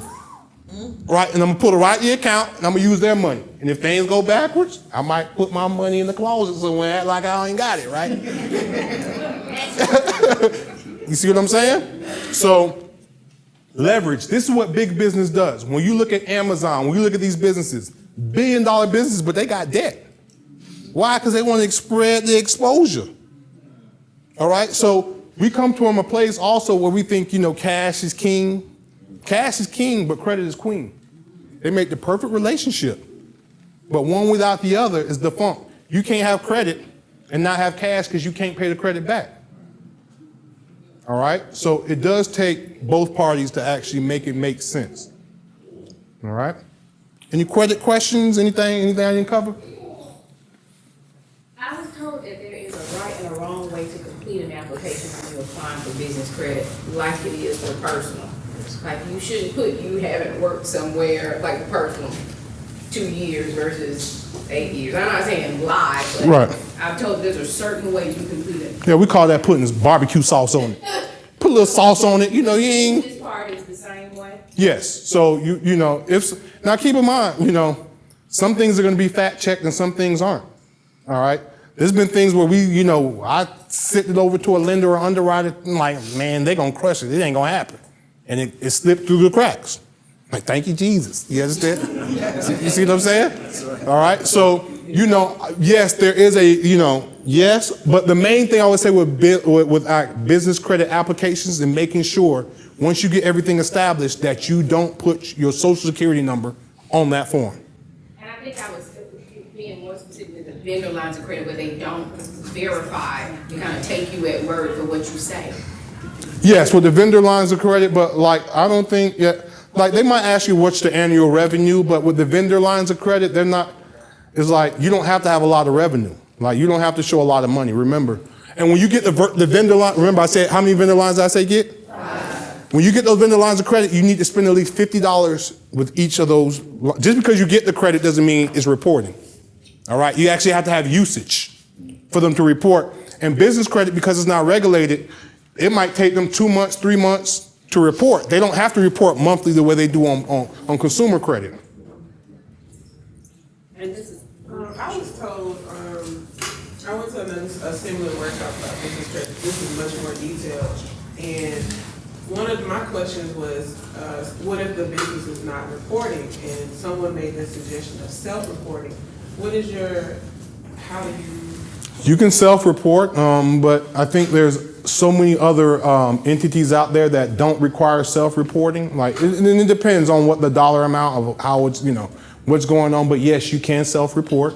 But not all the actual bureaus on the business side allow you to self-report. So it might be with only one entity, but not this entity. So with business credit, you gotta be that much more even astute of knowing what, so with my personal business, my business credit profile, we have almost 17 vendors on D&B, but when it gets to Equifax, we only have 6 vendors. Big disparity. So when we have lenders who are looking at our Equifax score, now they're like, you know what, your profile looks thin. I'm like, what you mean it looks thin? Because not all these other vendors reported to that particular bureau. Most of our weight is going towards D&B. All right? So you also have to be aware of that because this particular line of credit that we're dealing with, they only run Equifax. They don't look at the other bureaus. So I had to be that. So you have to kind of understand that. So then what do? We started finding vendor lines of credit that report to Equifax. So it took time. We built we laid the concrete. Now we just got to walk up the path after we laid the concrete. Does that make sense? Is there a place to look? I'm sorry. No, I got you. I got you. She been raising her hand. Good student. So credit card, personal line of credit. Had it for 25 years. Been using it for my business now. I want to change it now. I want it to be a business credit card, but it's not. And the interest rate is lower, but the amount on the credit card is pretty good. I can use it for whatever I need to use it for in my business, but it's not a business credit card. Gotcha. But that's the only credit card I use for my business. Is there a way that I can flip-flop it, or do I have to close it out? I'm not. Okay. Well, one thing, let me say this: never close out credit while it's on my mind. All right. Always keep the relationship open. The only reason why you would close it out, number one, if it's a bad relationship. All right. I ain't gonna try to stay. All right. All right. Bad relationship. The only other reason why I lost my train of thought. What were we talking about? wouldn't close Don't it. close it now. Switch it up. Yes. Okay, the only other reason why you would close it, let's say they have an annual fee or a monthly fee and you're not using it and this credit card is costing you not to use it, now it's becoming detrimental to you. However, you got to be very careful because let's say this was your first credit card. And this is where a lot of people get jammed up and caught up. The first credit card was a secured credit card, right? So you paid $200, y'all familiar with a secured credit card, I ain't got to explain that, right? You put $200 down, you got a secured credit card, your very first credit card. Here it is, 3-4 years later, you got good credit, they give you $5,000 limits, $6,000 limits. Now you're like, man, these people only gave me a little $300 credit card. I want to close that account. Now you're taking your longest relationship and you're taking it off your credit report. Now you've shrunk your credit profile. Does that make sense? All right. So you got to be very careful when you're actually removing stuff or you're actually shutting that off your report. The other thing is student loans, while I'm thinking about it. A lot of times people say, well, that's an old student loan. Get it off my report. Your student loan could be reporting on your credit report for 20 years, 30 years. That's your oldest trade line. So keep in mind, you had a student loan on your credit report for 10 years. That's 120 payments. You remove it off your credit report, you've shrunk your profile by 120 payments. All right? So we got to be very careful. So yes, you could have a student loan, even though it was a 10-year account. Let's say it had 5 late payments on it. Some people are like, oh, I got 5 late payments. I want to remove it off my account. Would you take a car to the junkyard just because it had 5 dings in the paint job? All right, so the same thing I say with that account. You don't want that account removed off your report. You want the late payments removed, but not the account removed. And you can dispute the late payments, just to let you know. And you can dispute the account. Or you can call Jarvis Financial Service and they'll take care of you. All right? Question, how do you bypass if the business credit application has the social on it? Do you put the EIN number in that slot? No, most likely they're going to ask you for your EIN and the social. So you can't put both? Put the same number both places? Like how? No, you're going to leave it blank because if you put your social, your EIN and social, now you committed fraud, right? Is that really your social? So it's a minor little thing. I know y'all looking crazy, but if a bank want to get crazy, and let's say they gave you the line of credit, or they didn't pick up on it, but later on something goes wrong, you didn't pay it. Now they're looking at the application and say she committed fraud. She put her social security number, what her EIN number is, and that's not her social security number. I know you're just asking a general question, but that's how meticulous it could be. Just leave it blank. They're not going. It shouldn't be a problem. Okay. It's known. Put it this way: the owner of Walmart ain't putting his personal social security number when he's applying something for Walmart. All right? All that is business related. You are no different than Walmart. I saw an advertisement recently, it was with the Wells Fargo Bank, and it was for a secured credit card that they will report for business credit. But in my history of banking with Wells Fargo, I got the secured business credit card, had it for a year, making my payments, sacrifices, and then I found out they weren't even reporting it to business credit. It was just internal for them. That's why I say it's very important. Like, you got to be very careful with the business credit side. I can't tell you how many people have had very high limit loans and things along those lines and thought it was reporting. Like, man, they're a ghost when it comes on their profile. It's not there. So yes, you have to be very aware of who do you report to, because if it's something internal, that means that only helps when you go to Wells Fargo, right? So remember, yes. I guess my question was kind of more so, is that with all secured credit cards, or was that just the? No, that's an internal. That can be something internal. It can be the actual tier or the level of credit card. They might have multiple levels of secured credit card. This one doesn't report, but this one reports if you put $1,000 down. But here, you can open this one with $200, but it doesn't report. You understand? So you might want to ask, are there other tiers, or how can you actually have it reporting? Yes. With business credit, does it lower your score if somebody pulls it like personal? And is there a such thing as a hard inquiry and a soft inquiry with business like it is with personal? No, but most companies, when they actually, depend on, like, if you're applying for certain types of credit, and that's where a lot of business owners get banged up, because you're getting your credit ran in your personal life, but you're also getting it ran for business aspects also. All right? So you might see business owners having more inquiries than the average person because they got 2 vehicles they're trying to obtain credit from. So no, there aren't really hard inquiries. They do record inquiries. However, it's not as detrimental as the personal side. All right? But you want to try to open as many vendor lines of credit as you can. Don't limit yourself. Don't say, okay, I got 5. Dre said I'm good. No, if you can get 7, get 7. You can get 10, get 10. You can get 15, get 15. All right? So put the work in because it's going to make you that much more resolved. Now let me ask you this. Okay, you learned the business credit game. You got it, right? You structured your business. Why wouldn't you open up another business and do the same thing?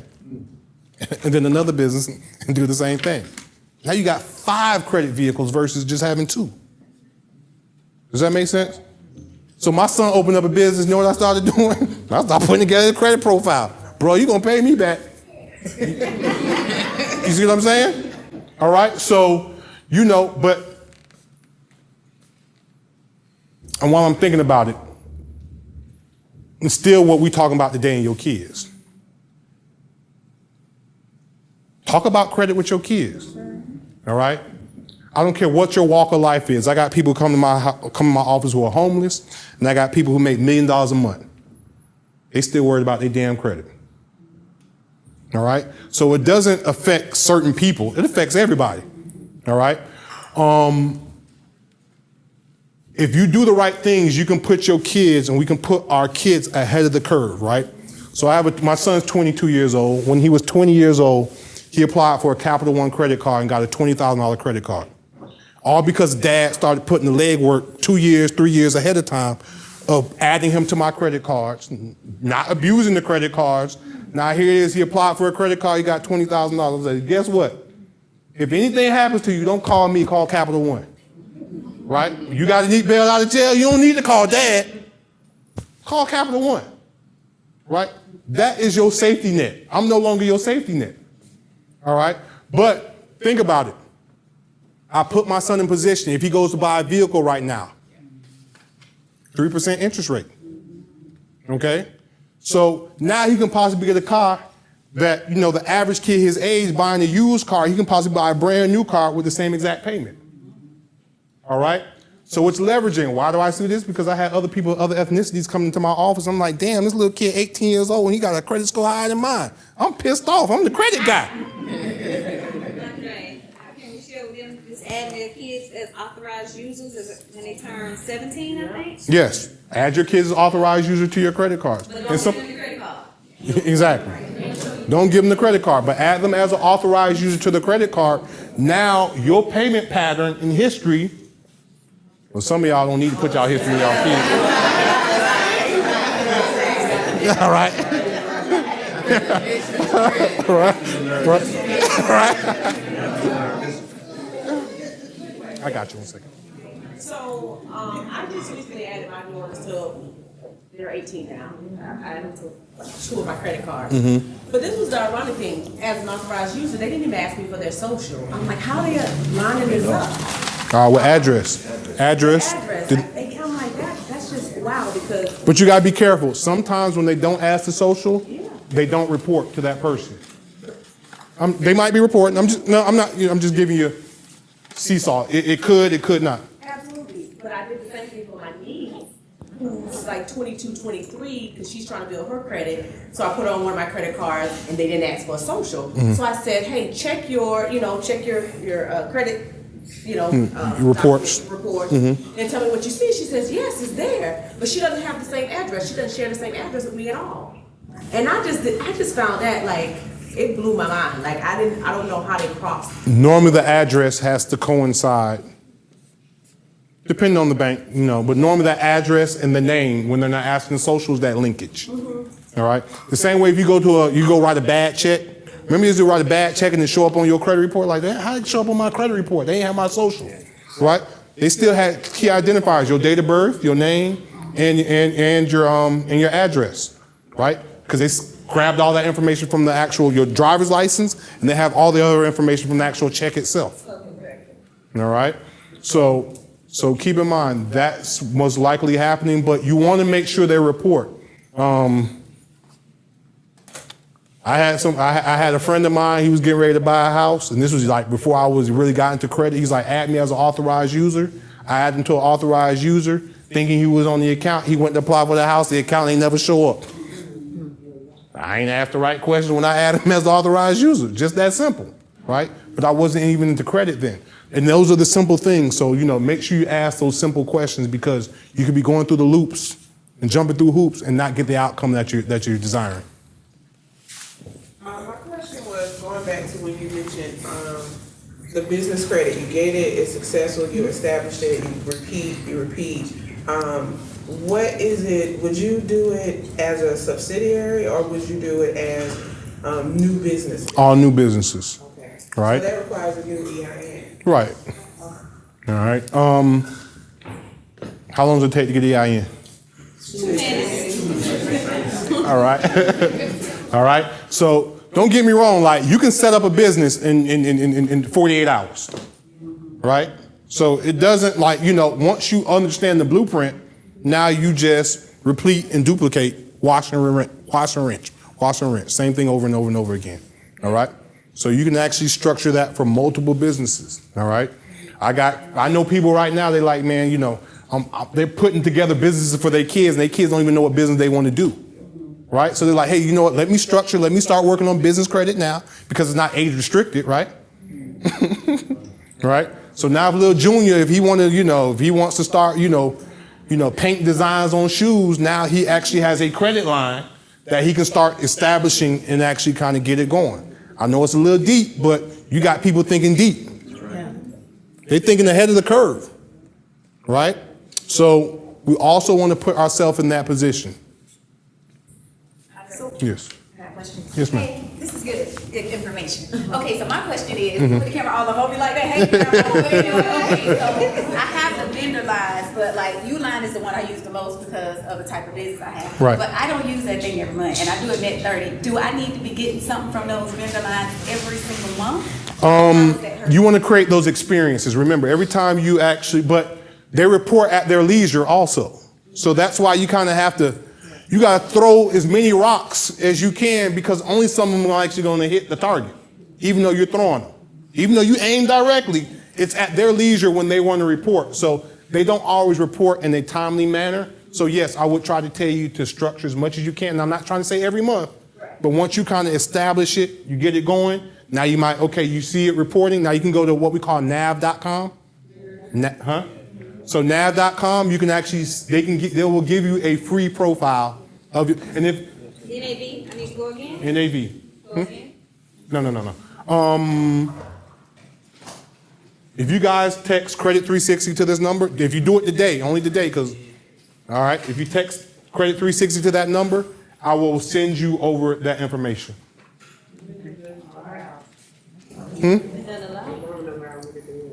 Okay, well then we'll just grab your information after. All right. More quick questions. Going back to your child and building business credit. So ideally, just say, they're going to 18. You would suggest that we would create a business name? No, I'm not really suggesting that. I'm just telling you what some people have done. But that's what you would do. Ideally, what you would do is create a business. Start structuring it. Start doing what it is. I know people who do this and sell the business. They do what? They structure all this, get a general name, general business, consulting business, and then they will sell you a business with trade lines already. Now you go to your State Department, you change the name of the business to match the new name, whatever you want, or however you do it, but it's called a shelf corp. You got people that sell corps already put together. With the lines of business. Yes, ma'am. Wow. It's attached to the business, right? It's not attached to an individual. Remember, the business is, and keep in mind. So here's another thing, which a lot of us don't talk about. Do you know my business value went up $250,000 for the simple fact of having access to $250,000 worth of credit? Because if I sell my business off, is the credit going with me or is it going with the business? So I'm going to put that in the valuation. And who wouldn't want to buy a business that already has a lifeline attached to it? You see what I'm saying? So if you're ever thinking about selling off your business, you ever doing that? Start actually trying to rack up what you can in credit, because now that can actually put a valuation to it. Now, all that credit is just phantom. That ain't money. That ain't my money. That's air. But when I sell that business, it's going to actually turn into value, monetary. Does that make sense? So build your business credit. So I have a question. So when you first applied for the EIN, they asked you for your social. So I just kind of thought to myself that the EIN is somewhat associated with the social. From the IRS standpoint, they just want to know who is the actual conductor of this. But big business does not see the attachment of who set up that social. I mean, that EIN. Very good. Okay. All right. It's just for verification. They want to make sure who's setting it up. So that's what that is for.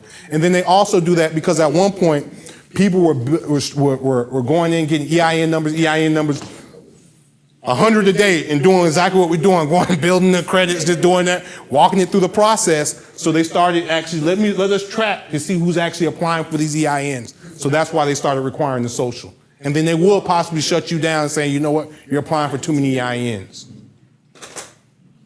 All right. Yeah. All right. So, and also, Schedule Cs. If you got a Schedule C and you are profiting in your profiting era, it's time for us to transition you to an S corp, so you can bypass double taxation. Double taxation is 15.3% versus 6.2%. Come on, Joy, what you say? Yeah, it's in the book. Y'all got the book. So if you got a Schedule C, and some of y'all in here got 2 and 3 Schedule Cs. Yeah. So that now tonight, I know we can build a business. We can start building business credit off each one of those with each one of those tax ID numbers. Now I know that per IRS standpoint, they'll tell you can have 1,000 DBAs for one EIN. Now I know why they tell you that. Right. Of course. I want you to have different separate EINs. Right. Okay. All right. Well, team, I saw Mr. Tony Roberson sign in. Andre, are we at the end of your presentation? We are in the presentation. Okay. All right. So thank you guys. I appreciate it.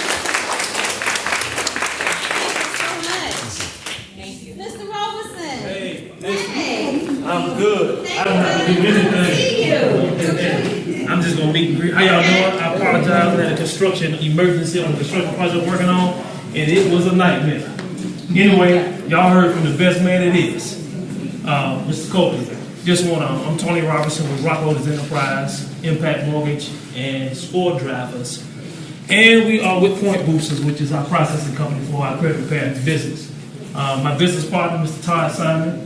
Outside of me, he's the best loan officer in the city of Columbia. Outside of me, but definitely, guys, we can help you in a lot of different areas. Mr. Coakley, I know he's talking about a good bit, and I came in on some of the tail end of what he's saying, and he's absolutely right. He's my business partner.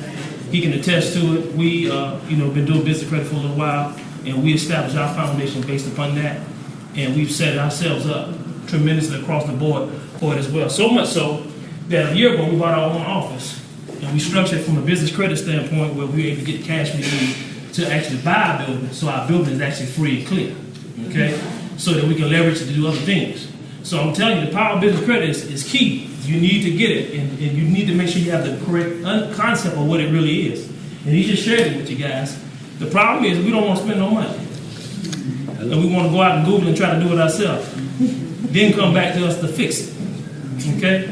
So I'm telling you guys, it's not as easy as you think it is. It's a lot of work. It's very tedious. Having a bank account at the bank and things of that nature doesn't say you have business credit. I don't know if Mr. Coakley talked about business, bank ratings and things of that nature. Andre, did you talk about that? Bank ratings, no, I didn't. Okay, that's one of the key things with banks as well. Bank ratings and things of that nature. So guys, you need to get with some people that can really teach you and show you what it is to kind of move your business further along so that you don't have to nickel and dime as you go. You know what I mean? Banks, just because you have a bank relationship with them, you bank with them for 5 or 10 years, doesn't necessarily mean they go on your money. Okay? There's a lot of hidden factors in applications. There's a lot of hidden factors in your bank accounts that they look at that they don't tell you about.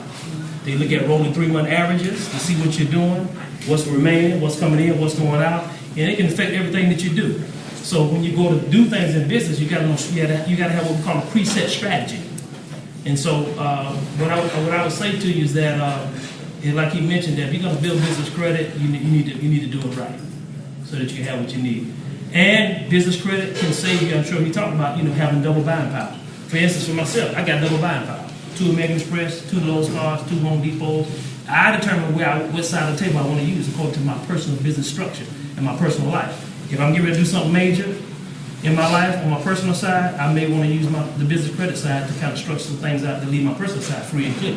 Okay? It's leverage in it, guys. You can do a lot of things if you begin to build that, and you got 2 sides of the table you can look at to kind of say, hey, which side am I going to play on today? Okay? So it's very important. I would truly encourage you to really step up to the plate and begin to look at your whole business process, reestablish some things, and realize and be upfront with yourself that you don't have it all together. In business, we didn't have it all together. We had to learn structures as we go. But what we did was begin to change things as we realized what was affecting our business. So definitely, give the person that invited you to kind of really look at what you need to do, go back and look at your business structure, and see your processes, and realize, hey, what is it going to take to get me to the next level? Okay. So as far as us is concerned, we're multiple companies because of licensing issues. We had to kind of develop several different companies. So as far as credit, we work credit quite a bit, and we can work it according to your situation. And of course, can you do it yourself? Yes, you can. But depending on what you're trying to do is how your credit can be affected. So you need to really know the laws. You need to really know what's going on around that, because you can actually do credit work and damage yourself even further if you don't know what you're doing. Okay. So we are point boosters. I'll give you some information in reference to that.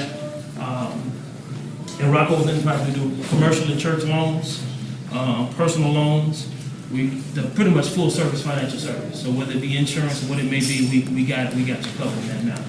And so I don't want to take up too much time, because I know Andre covered a lot. But consider your future, consider your legacy as you build things for your children, and as you build business credit. You don't have to necessarily get into business initially to do anything, but you still can build business credit. And like we talked about shelf corporations, I actually have a shelf corporation myself for my family.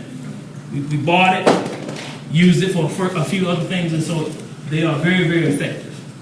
But I opened my family up to some major lines of credit to do that, okay? So that when we're ready to do things as a family, we can do it. So it takes work. It took a little bit of money, but I'm looking at the now and the future. So when you look at the now and the future, setting your kids up, guess what? I got something I can pass along, because we've already done the legwork. And so he mentioned 4 young kids. My son graduated from high school. He had actually about 50 grand in credit. He didn't even know it. I set him up before he came out of high school. So he knows that now. He's getting into the sneaker game. I didn't know sneakers. I buy a lot of sneakers, but I didn't know the sneaker business was that big. So basically, he's into the sneaker game now. So now he has the money he needs to kind of purchase sneakers and do the things that he needs to do, but he didn't know it. Okay. So I set it up for him. Graduated from high school, 700 credit score. He's above his peers. Right now, I monitor his credit. Every time he do something, I know. He got a credit card 2 weeks ago. I knew it immediately. So I called him and said, hey, did you just open up something? Yeah, Dad, I opened up something. So I'm monitoring his credit score, 700 credit scores across the board, 20 years old. Can buy a car right now with not even producing the pay stub. No cosigner, y'all. No cosigner. Okay. So it's effective, guys. So if you don't take away anything from this structure, but except you got to start somewhere. Okay. Take your business structure, peel it apart, look at it, and begin. Take all of the gaps and begin to fix them. And get with the expert to fix it. Don't ask Mama Sally and Sue, because they don't know. You know what I mean? We know. You know what I mean? I'm not a landscaper, so I'm not going to ask me no landscape questions. Talk to the landscaper. And that's the problem. We talk to too many people that don't know. Okay? And guys, know what you're doing in business. When you're doing business and you're signing things and doing it, know what you're doing in business. Okay? You don't have a tax preparing stuff, and then you sign and something goes down. You say, well, I ain't know. Well, you signed the papers. You did know. Okay? You took the refund check. And you took the check. Yeah. So guys, all I'm saying to you is go back and revamp the situation. Look at your personal credit. Evaluate it. If it's not where it needs to be, begin to take the steps necessary to get there. But get with the experts to do it. But this is the thing. Be prepared to spend some money on yourself, because it's not free. And let's work these things out so that you can build personal credit, business credit, you got double buying power, and then you can maneuver the way you really want to. Okay? Todd? This is my business partner. Got anything? Well, listen, guys, like I said, he didn't have anything. I just want to let y'all know, if you're looking to get to the next level when it comes to that, Credit 360 can help you. Rock Holdings, Impact Mortgage, we can help you. Dina definitely can help you. We use her all the time in crisis situations. So we email and we need you, so guys, use your resources, guys, and be willing to pay for it, okay? All right? Thank you, Tony.